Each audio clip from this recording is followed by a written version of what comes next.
2024 మార్చి 9 ఇవాల్టి current affairs. Class follow అయ్యే వాళ్ళందరూ లాస్ట్ వరకు క్లాస్ మిస్ కాకుండా వినండి. అదేవిధంగా చెప్పిన పాయింట్స్ నోట్ చేసుకోండి, మళ్ళీ ఒకసారి రివిజన్ చేసుకోండి. ఓకేనా? రైట్.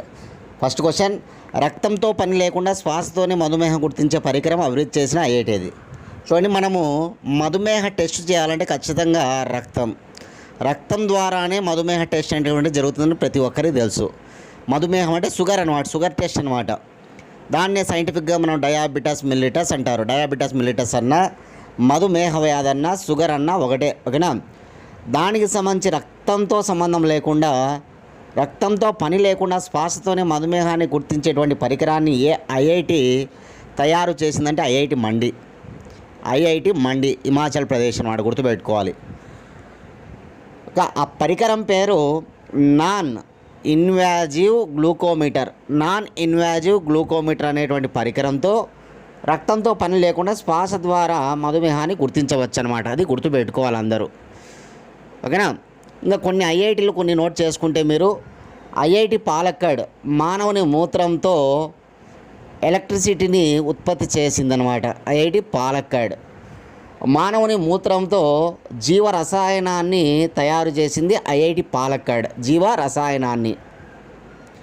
ఐఐటి మద్రాస్ శ్వాసతోనే ఫోన్ను అన్లాక్ చేసింది ఐఐటి మద్రాస్. శ్వాసతోనే ఫోన్ను అన్లాక్ చేసినటువంటి టెక్నాలజీ ఐఐటి మద్రాస్ అనమాట. ఐఐటి మద్రాస్ దేశంలోనే స్పోర్ట్స్ కోటాను ప్రారంభించిన ఐఐటి మద్రాస్ అనమాట. నెక్స్ట్, ఐఐటి మద్రాస్ విదేశాలలో తొలి క్యాంపస్ను ప్రారంభించిన ఐఐటి మద్రాసు టాంజానియాలోని జాంజిబార్లో ఐఐటి మద్రాస్ క్యాంపస్ అనమాట. నెక్స్ట్, ఐఐటి మద్రాస్ రెండవ క్యాంపస్ శ్రీలంకలోని క్యాండీలో. Next, Bharat GPT IIT Bombay సహాయంతో జియో రిలయన్స్ వారు ఏ ఐఐటి సహాయంతో, ఐఐటి బాంబే సహాయంతో జియో రిలయన్స్ రూపొందించినటువంటిది భారత్ జీపీటీ. నెక్స్ట్, విదేశాలలో రెండవ క్యాంపస్ ఐఐటి ఢిల్లీ క్యాంపస్ అనమాట, యునైటెడ్ అరబ్ ఎమిరేట్స్లో. నెక్స్ట్, భారతదేశంలోని జ్ఞాన వ్యవస్థలను అభివృద్ధి చేయడానికి ముందుకొచ్చిన ఐఐటీలు ఐఐటి రూర్కీ మరియు ఐఐటి బిలాయ్. ఐఐటి రూర్కీ అనగా ఉత్తరాఖండ్, ఐఐటి బిలాయ్ అనగా ఛత్తీస్గఢ్. భారతదేశంలో జ్ఞాన వ్యవస్థలను అభివృద్ధి చేయడం అనమాట. నెక్స్ట్, ఐఐటి మండి అనగానే, ఓకేనా, తెగుళ్ళ నివారణకు గొప్ప సాంకేతికతను అభివృద్ధి చేసిన ఐఐటి మండి గుర్తుపెట్టుకోవాలి. నెక్స్ట్, ఐఐటి మండి మరియు ఐఐటి పాలక్కడ్ ఈ రెండు కలిసి దేశంలోనే, ఓకేనా, అండర్ వాటర్ రోబో, నీటి లోపల రోబోను రూపొందించాయి అన్నమాట. నీటి లోపల పనిచేసే రోబోను రూపొందించాయి. గుర్తుపెట్టుకోవాలి, ఐఐటి మండి మరియు ఐఐటి పాలక్కడ్ అనమాట. ఇప్పుడు ఐఐటి మండి మరొకటి వార్తలో ఉందన్నమాట. రక్తంతో పని లేకుండా శ్వాసతోనే మధుమేహాన్ని గుర్తించే పరికరం అనమాట. ఇట్లా మనం ఇవన్నీ కూడా నోట్ చేసుకొని చదువుకుంటూ రావాలి, చాలా ఇంపార్టెంట్. ఓకేనా? నెక్స్ట్, గత కరెంట్ అఫైర్స్ క్లాస్ ఒకసారి రివిజన్ చేసినట్లయితే, ఫిబ్రవరి కరెంట్ అఫైర్స్ అనమాట ఇప్పుడు నేను చెప్పేది. 2024 ఫిబ్రవరి 26వ తారీఖున ప్రధానమంత్రి నరేంద్ర మోడీ అమృత్ భారత్ స్టేషన్ల పథకాన్ని ప్రారంభించాడు. 2024 ఫిబ్రవరి 26వ తారీఖున ప్రధానమంత్రి నరేంద్ర మోడీ అమృత్ భారత్ స్టేషన్ల పథకాన్ని ప్రారంభించాడు. ఈ పథకంలో భాగంగా 500 స్టేషన్లను, రైల్వే స్టేషన్లను అభివృద్ధి చేయడం అనమాట. గుర్తుపెట్టుకోవాలి, 500 రైల్వే స్టేషన్లను అభివృద్ధి చేయడం. ఇందులో తెలంగాణకు చెందిన స్టేషన్లు 15 ఉంటే, ఆంధ్రప్రదేశ్కు చెందిన స్టేషన్లు 34 ఉన్నాయన్నమాట. తెలంగాణకు చెందినటువంటి స్టేషన్లు 15, ఆంధ్రప్రదేశ్కు చెందినటువంటి స్టేషన్లు 34, దేశవ్యాప్తంగా 500 స్టేషన్లు. పథకం పేరు అమృత్ భారత్ స్టేషన్ల పథకం. ప్రారంభించిన వారు ప్రధానమంత్రి నరేంద్ర మోడీ. ప్రారంభించిన తేదీ 2024 ఫిబ్రవరి 26. ఇవి గుర్తుంచుకోవాలి దయచేసి. ఓకేనా? ఇటీవల నా నుంచి ఒక క్వశ్చన్ ఏంటంటే కనుక, ఇటీవల ప్రధానమంత్రి నరేంద్ర మోడీ అండర్ వాటర్ మెట్రోను ప్రారంభించాడు. హుగ్లీ నది లోపల మెట్రో అనమాట. అది హుగ్లీ నది ఉంది కదా, ఆ నది లోపల మెట్రో స్టేషన్ అనమాట. 4.8 కిలోమీటర్ల మేర ఉన్నటువంటి మెట్రో క్యారిడార్ అనే విషయాన్ని మనకు తెలుసు. దీని లోతు ఎంత అనేది కామెంట్ బాక్స్లో మీ సమాధానాన్ని తెలియజేయండి అందరూ కూడా. లోతు ఇంపార్టెంట్ అనమాట బాగా.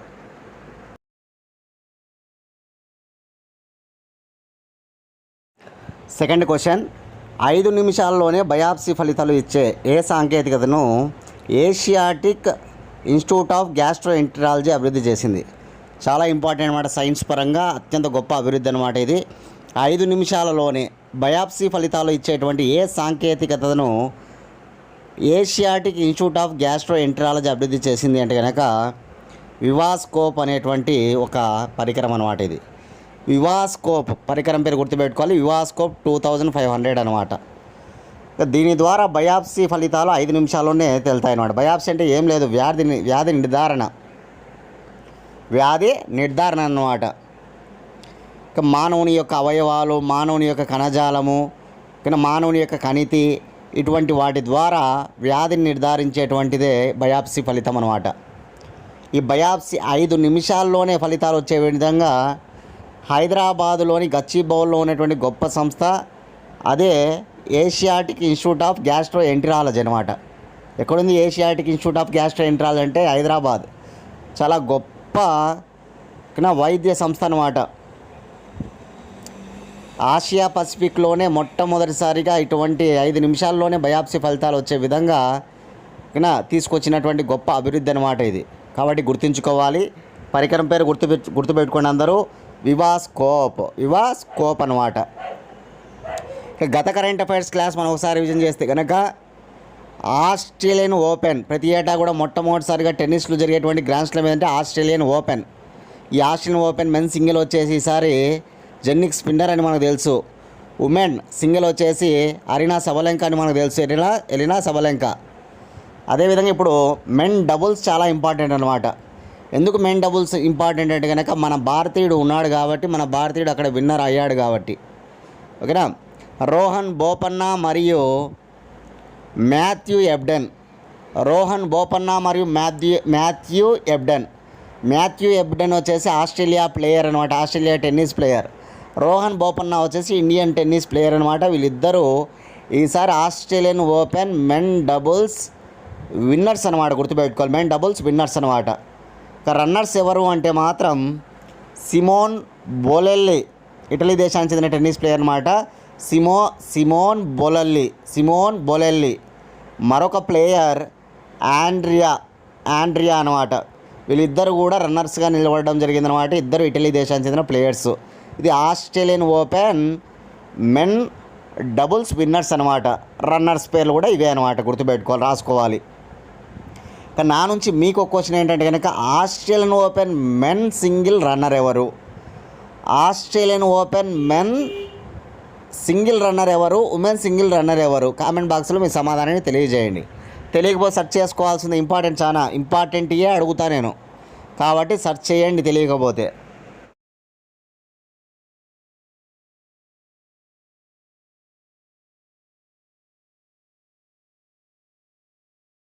థర్డ్ క్వశ్చన్, యూరప్ ఖండమును వణికిస్తున్న ప్యారెట్ ఫీవర్ కారణమైన సూక్ష్మజీవి ఏది? యూరప్ ఖండమును వణికిస్తున్న ప్యారెట్ ఫీవర్కు కారణమైన సూక్ష్మజీవి ఏదంటే బ్యాక్టీరియా అనమాట. బ్యాక్టీరియా పేరు కూడా నోట్ చేసుకోండి మీరు, క్లామిడియా పిట్టాసి అనేది బ్యాక్టీరియా అనమాట. కానీ ఈ బ్యాక్టీరియా సంబంధ వ్యాధి అనమాట ఈ ప్యారెట్ ఫీవర్ అనేటువంటిది. కానీ పిట్ట అంటే రామచిలక కూడా ఒక పిట్టనే కదా, కాబట్టి పిట్టాసి గుర్తుపెట్టుకోవడానికి, పిట్టాసి, క్లామిడియా పిట్టాసి. ఎక్కువగా ఇది ఏ ఖండంలో ఇప్పుడు అంటే స్టార్ట్ అయిందంటే యూరప్ ఖండంలో. ఏకంగా 5 మంది మరణించారు కూడా ఈ వ్యాధి వల్ల. యూరప్ ఖండంలో 5 మంది మరణించడం కూడా జరిగిందనమాట. అనేక మందిలో ఈ వ్యాధి అనేటువంటి సోకిందనమాట. జర్మనీ, నెదర్లాండు, ఆస్ట్రియా, స్వీడను ఇట్లాంటి యూరప్ ఖండానికి చెందిన ఆ దేశాలలో ముఖ్యంగా ఈ వ్యాధి అనేటువంటిది రోజు రోజుకు అధికమవుతూ ఉందంట. కాబట్టి గుర్తుపెట్టుకోవాలి, ప్యారెట్ ఫీవర్ ఇప్పుడు కొత్తగా వార్తల్లో ఉంది కాబట్టి ఓకేనా, గుర్తుపెట్టుకోవాలి, బ్యాక్టీరియల్ డిసీజ్ అనమాట. మీరు డిఎస్సికి ప్రిపేర్ అయ్యే వాళ్ళకు చాలా ఇంపార్టెంట్. ఓకే, బ్యాక్టీరియా సంబంధ వ్యాధులు, వైరస్ సంబంధ వ్యాధులు, ప్రోటోజోవా పరాన్నజీవుల వలన వచ్చే వ్యాధులు, హెల్మింథస్ డిసీజెస్ కావచ్చు, అవన్నీ కూడా నోట్ చేసుకోవాలి ఖచ్చితంగా. సరే, బ్యాక్టీరియా వచ్చింది కాబట్టి నేను చెప్తున్నా, నోట్ చేసుకోండి. Cholera, typhoid, pneumonia. Cholera, typhoid, pneumonia. Cholera Vibrio cholerae, typhoid, Salmonella, typhi bacteria పేర్లు ఇవి. Salmonella, typhi, pneumonia, Diplococcus pneumoniae. School అసిస్టెంట్కి ప్రిపేర్ అయ్యే వాళ్ళు బయాలజీకి కూడా బ్యాక్టీరియా పేర్లు ఖచ్చితంగా నేర్చుకోవాల్సిందే. Cholera, Vibrio cholerae, typhoid, Salmonella typhi, pneumonia, Diplococcus pneumoniae. Next అదేవిధంగా diphtheria, pertussis, tetanus. Diphtheria, pertussis, tetanus. Diphtheria Corynebacterium diphtheriae, Corynebacterium diphtheriae. Pertussis Bordetella pertussis, Bordetella pertussis. Tetanus Clostridium tetani, Clostridium tetani. 6 అయిపోయినాయి ఇప్పుడు. Next క్షయ, కుష్టు. క్షయని ఇంగ్లీష్లో mycobacteria, ఓకేనా, TB అంటాం. ఒక TB disease వచ్చి మైకోబ్యాక్టీరియం ట్యూబర్క్యులోసిస్, మైకోబ్యాక్టీరియం ట్యూబర్క్యులోసిస్. కుష్టును లెప్రసీ అంటారు ఇంగ్లీష్లో, మైకోబ్యాక్టీరియం లెప్రే. క్షయ మైకోబ్యాక్టీరియం ట్యూబర్క్యులోసిస్, కుష్టు మైకోబ్యాక్టీరియం లెప్రే అనమాట. Next plague, anthrax, meningitis. Plague Pasteurella pestis, Pasteurella pestis, plague Pasteurella pestis. Anthrax Bacillus anthracis, Bacillus anthracis, Bacillus anthracis. Next meningitis, Neisseria meningitidis, Neisseria meningitidis. మరొక వ్యాధి gonorrhoea, bacteria సంబంధ వ్యాధి gonorrhoea, Neisseria gonorrhoeae, Neisseria gonorrhoeae. ఇవి గుర్తుపెట్టుకోవాలి, bacteria సంబంధ అతి ముఖ్యమైన వ్యాధులు అన్నమాట. ఇప్పుడు నేను చెప్పినవన్నీ కూడా గుర్తుపెట్టుకొని చదువుకోవాలి, ఓకేనా. ఇప్పుడు కలరా అనేది మనకి ప్రేగుకు సంబంధించిన వ్యాధి. టైఫాయిడ్ కూడా ప్రేగే, చిన్న ప్రేగు. నిమోనియా ఊపిరితిత్తులు. డిప్తీరియా, డిప్తీరియా అనగా గొంతు. పెర్టుసిస్ వచ్చేసి ఊపిరితిత్తులు. టెటానస్ వచ్చేసి దవడ కండరాలు, దవడ కండరాలు. క్షయ ఊపిరితిత్తులు. కుష్టు వచ్చేసి చర్మం. ప్లేగ్ వచ్చేసి నాడీ వ్యవస్థ, నాడీ వ్యవస్థ, నాడీ వ్యవస్థ అనమాట, నర్వస్ సిస్టమ్. ఇట్లా మనం గుర్తుపెట్టుకోవాలి ఖచ్చితంగా. మెనింజైటిస్ అంటే మెదడు, మెనింజైటిస్ ఏ అవయవ సంబంధ వ్యాధి అంటే మెదడు అనమాట, ఓకేనా. ఇక నా నుంచి మీకు ఒక క్వశ్చన్ ఏంటంటే కనుక, భారతదేశ పక్షి ఏది, జాతీయ పక్షి? ఆంధ్రప్రదేశ్ రాష్ట్ర పక్షి ఏది? తెలంగాణ రాష్ట్ర పక్షి ఏది?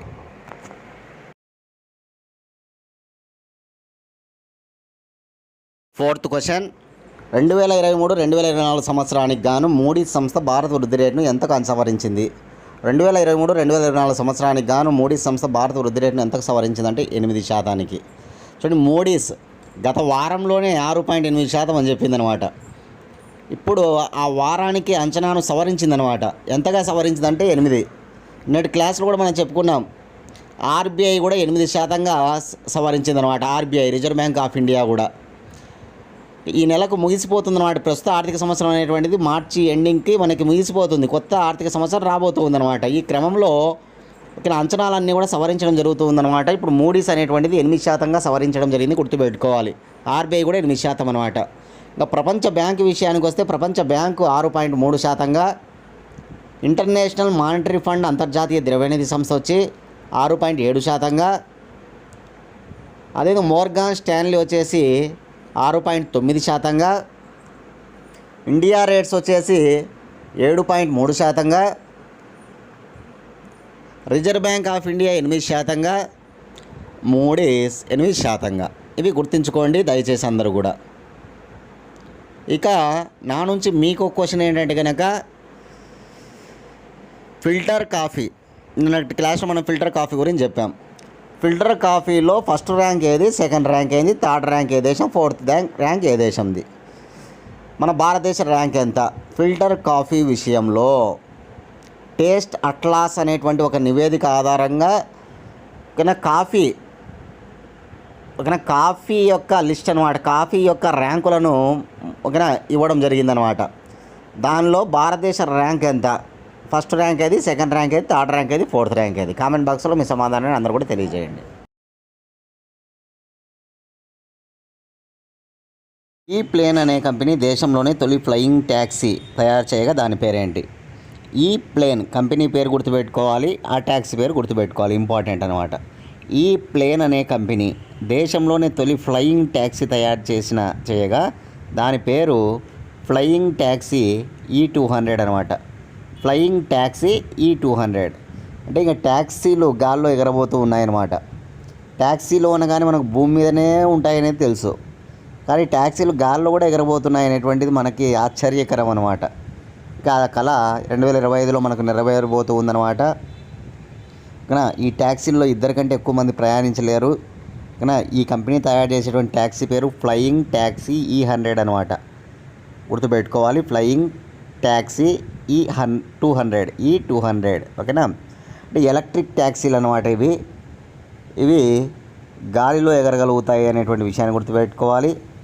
దీని యొక్క వేగం 150 నుంచి 200 కిలోమీటర్ల వరకు. ఇప్పుడు వందే భారత్ ఎక్స్ప్రెస్ ఉంటుంది కదా, అంత వేగం అనమాట. ఓకేనా. ట్రైన్లలో వందే భారతే అత్యంత వేగవంతమైన రైలు, అంత వేగాన్ని ఇవి అందుకుంటాయి అనమాట. 150 నుంచి 200 కిలోమీటర్ల వేగాన్ని గంటకు, ఓకేనా, ఇవి ప్రయాణించగలవు అనమాట. అదేవిధంగా ఇద్దరు కెపాసిటీ వచ్చేసి ఇద్దరు ఇందులో ప్రయాణించవచ్చు అనే విషయాన్ని గుర్తుపెట్టుకోవాలి. ఓకేనా.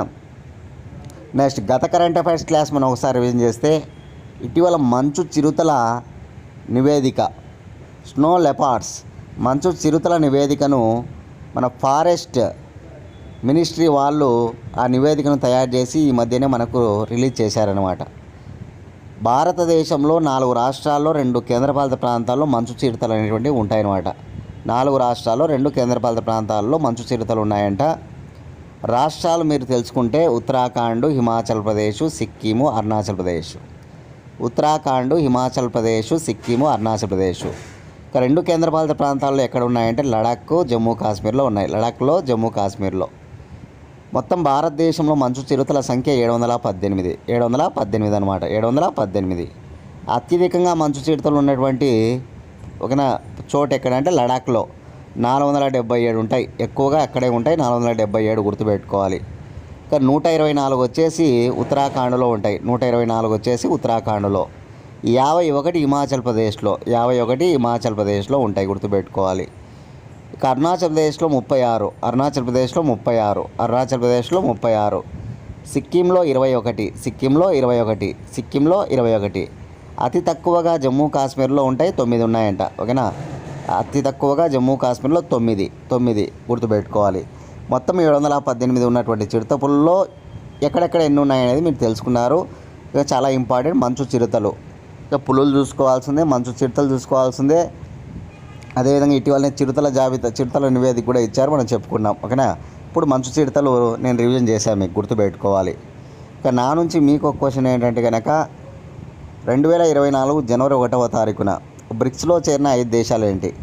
2024 జనవరి 1వ తేదీన బ్రిక్స్లో చేరిన 5 దేశాలు. బ్రిక్స్లో మామూలుగా 5 ఉంటాయి కదా, Brazil, Russia, India, China, south Africa. కనుక 5 దేశాలు కొత్తగా చేరడం జరిగిందనమాట. యాక్చువల్గా 6 దేశాలు చేరవలసి ఉంటే కనుక అర్జెంటీనా చేరలేదనమాట. అర్జెంటీనా చేరమని చెప్పేసింది అనమాట. కాబట్టి 5 దేశాలు వచ్చి చేరాయి. 5 దేశాలు ఏవనేది కామెంట్ బాక్స్లో మీ సమాధానాన్ని తెలియజేయండి. బ్రిక్స్లో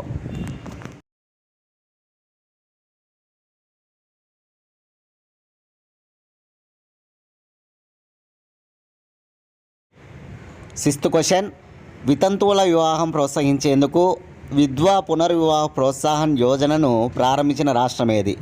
వితంతుల వివాహం ప్రోత్సహించేందుకు విధ్వా పునర్వివాహ ప్రోత్సాహన్ యోజనను ప్రారంభించిన రాష్ట్రం జార్ఖండ్.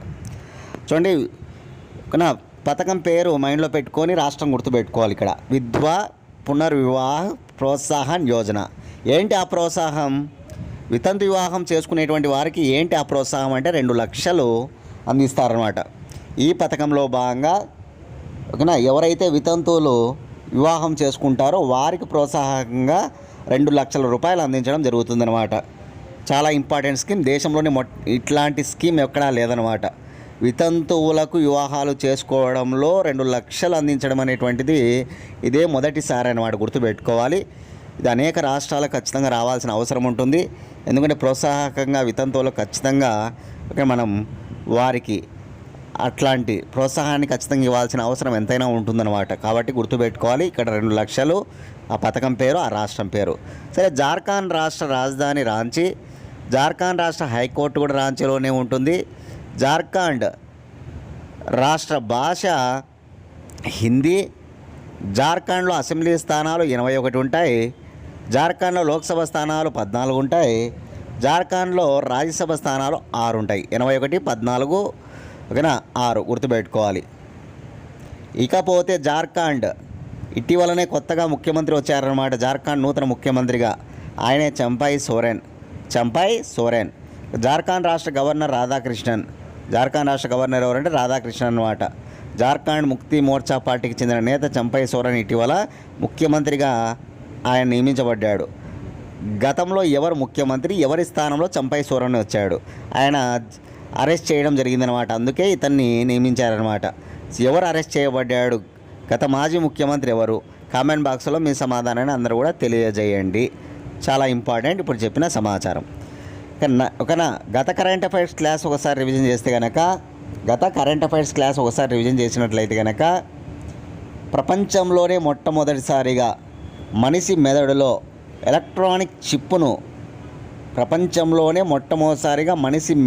ఎలక్ట్రానిక్ చిప్పును న్యూరాలింక్ అనేటువంటి ఒక సంస్థ. న్యూరాలింక్ అంటే అది ఎవరిదంటే కనుక ఎలాన్ మస్క్ది. ప్రపంచంలో అత్యంత కుబేరుడిగా ఇప్పుడు మనకు మొన్న చెప్పుకున్నాం జెఫ్ బెజోస్ ఎవరి యొక్క స్థానాన్ని భర్తీ చేశాడంటే Elon Musk.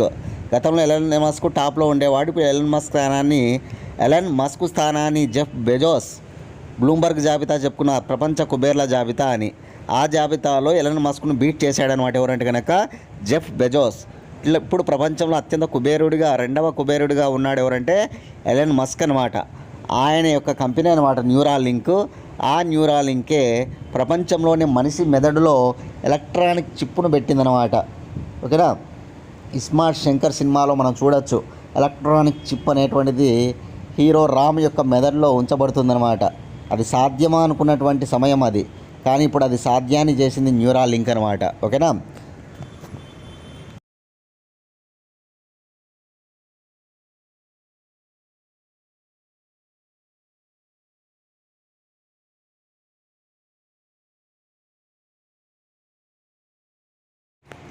Seventh question, stem ఆధారిత శిక్షణ ఇచ్చేందుకు స్టెమ్ ల్యాబులు ఏర్పాటు చేయనున్న రాష్ట్రం ఏది?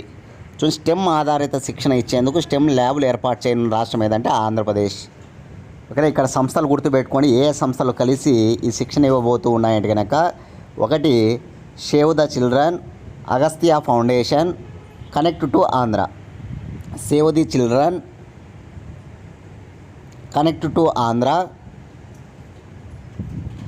అగస్త్య ఫౌండేషన్, ఈ మూడు కలిసి స్టెమ్ ఆధారిత శిక్షణ. స్టెమ్ అంటే STEM, science, technology, engineering, mathematics. Science, technology, engineering, mathematics ఆధారిత శిక్షణ ఇచ్చేందుకు ఏ ల్యాబ్లు ఏర్పాటు చేయనున్నారంటే స్టెమ్ ల్యాబ్లు ఏర్పాటు చేయనున్నారు. ఏ రాష్ట్రంలో అంటే ఆంధ్రప్రదేశ్. ఆ సంస్థల పేర్లు గుర్తుపెట్టుకోవాలి. కనెక్ట్ టు ఆంధ్ర అనేది ఒకటి, అగస్త్య ఫౌండేషన్ ఒకటి. ఓకేనా. అదేవిధంగా సేవ్ ది చిల్డ్రన్ అనేటువంటి మూడు సంస్థలు కలిసి ఈ సమగ్ర శిక్షణ ఇవ్వబోతూ ఉన్నాయన్నమాట. స్టెమ్ ల్యాబ్స్ ఏర్పాటు చేయనున్నాయి, గుర్తుపెట్టుకోవాలి. ఆంధ్రప్రదేశ్. ఓకేనా. గత కరెంట్ అఫైర్స్ క్లాస్ మనం ఒకసారి రివిజన్ చేస్తే, ఆంధ్రప్రదేశ్లో 125 అడుగుల అంబేద్కర్ విగ్రహం 2024 జనవరి 19వ తారీఖున ఆంధ్రప్రదేశ్ రాష్ట్ర ముఖ్యమంత్రి వైఎస్ జగన్మోహన్ రెడ్డి విజయవాడలోని స్వరాజ్ మైదానంలో ఆ విగ్రహాన్ని ఆవిష్కరించడం జరిగిందనమాట. విగ్రహం పేరు వచ్చేసి స్టాచ్యూ ఆఫ్ సోషల్ జస్టిస్, సామాజిక న్యాయ విగ్రహం అనమాట. బిఆర్ అంబేద్కర్ విగ్రహం పేరు. విజయవాడలోని స్వరాజ్ మైదానంలో 125 అడుగుల అంబేద్కర్ విగ్రహాన్ని 2024 జనవరి 19వ తారీఖున వైఎస్ జగన్మోహన్ రెడ్డి ఆంధ్రప్రదేశ్ రాష్ట్ర ముఖ్యమంత్రి ఆవిష్కరించారు, జాతికి అంకితం చేయడం జరిగింది. భారతదేశంలో అతి ఎత్తైన 4వ విగ్రహం అంట ఇది. భారతదేశంలో అతి ఎత్తైన 4వ విగ్రహంగా గుర్తుపెట్టుకోవాలి. పునాద్తో కలిపి అయితే 206 అడుగులు అనమాట, గుర్తుపెట్టుకోవాలి. యాక్చువల్గా అయితే కనుక విగ్రహం అయితే 125 అడుగులు. అదే పునాద్తో కలిపి అయితే కనుక 206. ఇదనమాట గత కరెంట్ అఫైర్స్ క్లాస్ కూడా మనం ఒకసారి గుర్తుపెట్టుకోవాలి. ఇకపోతే నా నుంచి మీకు క్వశ్చన్ ఏంటంటే కనుక, 2024 ఆస్ట్రేలియన్ ఓపెన్ మెన్ డబుల్స్ విజేతలు ఎవరు? 2024 ఆస్ట్రేలియన్ ఓపెన్ మెన్ డబుల్స్ విజేతలు ఎవరు? కామెంట్ బాక్స్లో మీ సమాధానాన్ని తెలియజేయండి అందరూ కూడా.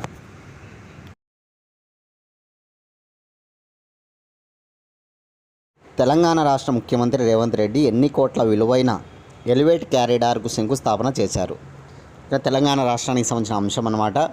తెలంగాణ రాష్ట్ర ప్రస్తుత ముఖ్యమంత్రి రేవంత్ రెడ్డి 2232 కోట్ల ఎలివేటర్ క్యారిడార్కి శంకుస్థాపన చేయడం జరిగిందనమాట. ఎలివేటర్ రోడ్డు మార్గానికి శంకుస్థాపన చేయడం జరిగిందనమాట. ఎన్ని కోట్ల విలువైనది ఈ క్యారిడార్ అంటే కనుక 2232 కోట్ల విలువైనటువంటి ఎలివేటర్ క్యారిడార్ అన్నమాట.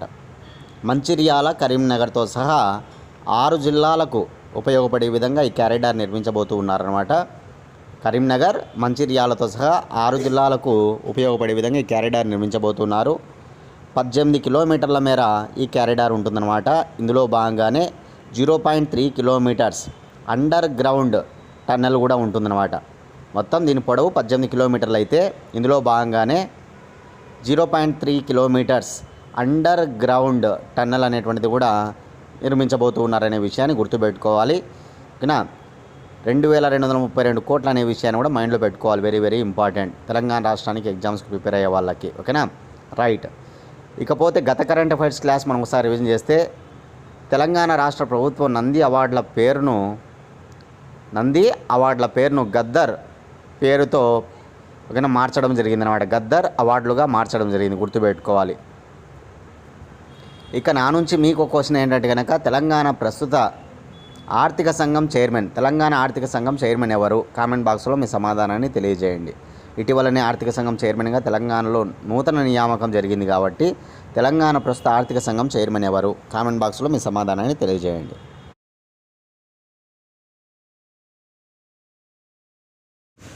9th question. రాష్ట్రపతి ద్రౌపది ముర్ము ఇటీవల ఎవరిని రాజ్యసభకు నామినేట్ చేసింది? రాష్ట్రపతి ద్రౌపది ముర్ము ఇటీవల సుధామూర్తి గారిని రాజ్యసభకు నామినేట్ చేయడం జరిగింది. సుధామూర్తి గారిని రాజ్యసభకు నామినేట్ చేయడం జరిగిందనమాట. చాలా ఇంపార్టెంట్. సుధామూర్తి గారు అతి ముఖ్యమైనటువంటి గొప్ప సంఘ సేవకురాలన్నమాట. గొప్ప రచయిత్రి, అదేవిధంగా కంప్యూటర్ ఇంజనీర్ కూడా అనమాట. ఓకేనా? మన అందరికీ తెలుసు ఇన్ఫోసిస్ ఎంత గొప్ప సంస్థనో. ఆ ఇన్ఫోసిస్ ఫౌండేషన్ యొక్క ఫౌండర్ అయినటువంటి నారాయణమూర్తి గారి భార్య అనమాట. బెంగళూరుకు చెందినటువంటి కుటుంబం వీళ్ళది. కర్ణాటక రాష్ట్రానికి చెందిన కుటుంబం అన్నమాట సుధామూర్తి గారి కుటుంబం. నారాయణమూర్తి గారి భార్య సుధామూర్తి, కుమార్తె అక్షతామూర్తి, అల్లుడు రిషి సునాక్. బ్రిటన్ ప్రధానమంత్రి రిషి సునాక్ వీరి అల్లుడే అనమాట. సుధామూర్తి నారాయణమూర్తి గారి యొక్క అల్లుడే బ్రిటన్ ప్రధానమంత్రి రిషి సునాక్ అనమాట. అక్షతామూర్తి యొక్క భర్త అనమాట. అక్షతామూర్తి యొక్క భర్త రిషి సునాక్, గుర్తుపెట్టుకోవాలి. సరే, రాజ్యసభ అనగానే మన భారతదేశంలో పార్లమెంటులో 2వ సభ అనమాట. పార్లమెంట్లో 2వ సభగా పిలుస్తాం. ఇది శాశ్వత సభ, రాష్ట్రాల సభ, గుర్తుపెట్టుకోవాలి. రాజ్యసభ అనేటువంటిది శాశ్వత సభ. అదేవిధంగా రాజ్యసభ అనేటువంటిది ఎగువ సభ, అప్పర్ హౌస్ అంటారు అన్నమాట. ఎగువ సభ అంటారు రాజ్యసభను. అదేవిధంగా రాజ్యసభకు సంబంధించి మొత్తం 545 మంది సభ్యులు ఉంటే ఈ 545 మందిలో 12 మందిని రాష్ట్రపతిని నామినేట్ చేయడం జరుగుతుందన్నమాట. కానీ 12 మందిని రాష్ట్రపతి గారు నామినేట్ చేయడం జరుగుతుంది రాజ్యసభకు. మొత్తం సభ్యులు 545 మంది, గరిష్టంగా 550 మంది ఉంటారు. గరిష్టంగా 550 మంది ఉంటారు. ప్రస్తుత సభ్యులు మాత్రం 545 అనే విషయాన్ని గుర్తుపెట్టుకోవాలి. రాజ్యసభకు చైర్మన్గా ఎవరు ఉంటారంటే ఉపరాష్ట్రపతి గారు చైర్మన్గా వ్యవహరిస్తారు. రాజ్యసభ సభ్యుల పదవీ కాలం మాత్రం 6 సంవత్సరాలు. రాజ్యసభ అనేది శాశ్వత సభ అయితే రాజ్యసభ సభ్యుల పదవీ కాలం మాత్రం 6 సంవత్సరాలు, గుర్తుపెట్టుకోవాలి. ఇక రాజ్యసభ ప్రస్తుత చైర్మన్ ఎవరంటే జగదీప్ ధన్కర్. రాజ్యసభ ప్రస్తుత లీడర్ ఎవరు? రాజ్యసభ లీడర్ ఎవరు అంటే కనుక పీయూష్ గోయల్, భారతీయ జనతా పార్టీ. రాజ్యసభ అపోజిషన్ లీడర్ ఎవరు అంటే కనుక మల్లికార్జున ఖర్గే, కాంగ్రెస్ అనమాట. ఇవి గుర్తుపెట్టుకోవాలి రాజ్యసభకు సంబంధించిన కొన్ని ముఖ్యమైన విషయాలు.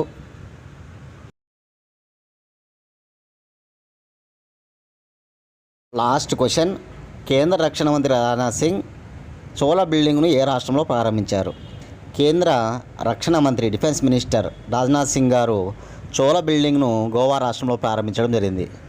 గోవా రాష్ట్రంలో నావల్ వార్ కాలేజీలో ఈ కొత్త భవనాన్ని ప్రారంభించారనమాట.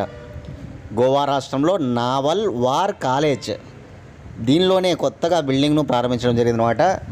ఈ బిల్డింగ్ అనేటువంటిది అడ్మినిస్ట్రేటివ్ అండ్ ట్రైనింగ్ సెంటర్ అనమాట. ఈ చోళా బిల్డింగ్ అనేటువంటిది అడ్మినిస్ట్రేటివ్కి మరియు ట్రైనింగ్కి ఉపయోగపడేటువంటి ఒక బిల్డింగ్ అనమాట. దీనిని అత్యంత ప్రముఖంగా బాగా గొప్పగా నిర్మించడం జరిగిందనమాట.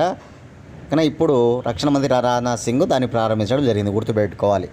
ఇటీవల మనం చూసాం గత కరెంట్ అఫైర్స్లో లక్షద్వీపులలో ఐఎన్ఎస్ జటాయు రెండవ నౌకా స్థావరం.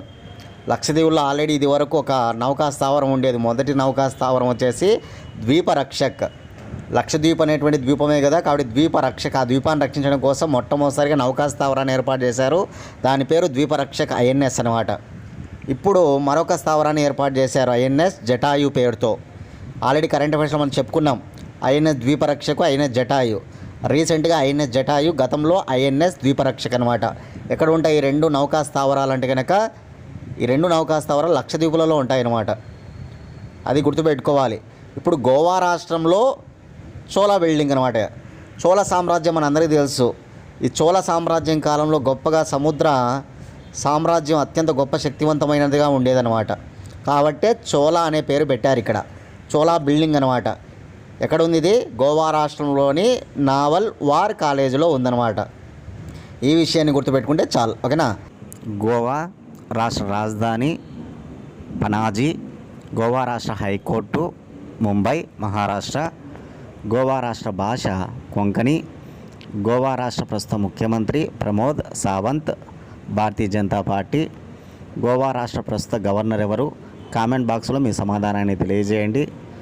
గోవా భారతదేశంలో విస్తీర్ణంలో అన్నిటికంటే చిన్న రాష్ట్రం. గోవా తీరరేఖ కోస్టల్ లైన్ పరంగా కూడా అన్నిటికంటే చిన్న రాష్ట్రం. అదేవిధంగా పోర్చుగీస్ వారి ప్రధాన కేంద్రం గోవా అన్నమాట. గోవా పోర్చుగీస్ వారు ఎప్పుడు వదిలిపెట్టి వెళ్ళిపోతారు? 1961లో ఆపరేషన్ విజయ్ అనే ఒక సైనిక చర్య ద్వారా. ఆపరేషన్ విజయ్ అనే ఒక సైనిక చర్య ద్వారా నా గ్రూప్ 2లో మీకు అడిగిన బిట్ అనమాట ఆపరేషన్ విజయ్ గురించి, ఓకేనా. కాబట్టి ఆపరేషన్ విజయ్ అనే ఒక సైనిక చర్య ద్వారా గోవాను మరియు డామన్ డయ్యూను వదిలి పోర్చుగీస్ వారు భారతదేశాన్ని వదిలి వెళ్ళిపోతారనమాట, గుర్తుపెట్టుకోవాలి. వారి ప్రధాన కేంద్రం గోవానే, ఓకేనా. ఇవి ఇవాల్టి కరెంట్ అఫైర్స్. మన ఛానల్ నుంచి 1 ఇయర్ కరెంట్ అఫైర్స్ ఓకేనా రెడీగా ఉన్నాయి. మీ అందరికీ కూడా ఇవి చాలా యూజ్ అవుతాయి అన్నమాట. మీరు ఏ కాంపిటేటివ్ ఎగ్జామ్స్కి ప్రిపేర్ అయినా సరే ఈ కరెంట్ అఫైర్స్ మీకు యూజ్ అవుతాయి, ఓకేనా. కాబట్టి 100 రూపీస్ ఫోన్పే చేసి అదే నెంబర్కి స్క్రీన్ షాట్ పెట్టండి. నెంబర్ వచ్చేసి 8186006848. 8186006848 అనే నెంబర్కి 100 రూపీస్ ఫోన్పే చేసి అదే నెంబర్కి స్క్రీన్ షాట్ పెట్టండి. 24 గంటల లోపల పీడిఎఫ్ ఫైల్ మేము ప్రొవైడ్ చేస్తాం, ఓకేనా. అందరికీ యూజ్ అవుతాయి. 100 రూపీస్కే 1 ఇయర్ కరెంట్ అఫైర్స్ అందిస్తున్నాం. అందరూ యూటిలైజ్ చేసుకోండి. రేపటి క్లాస్లో మళ్ళీ కలుసుకుందాం ఫ్రెండ్స్. థ్యాంక్స్.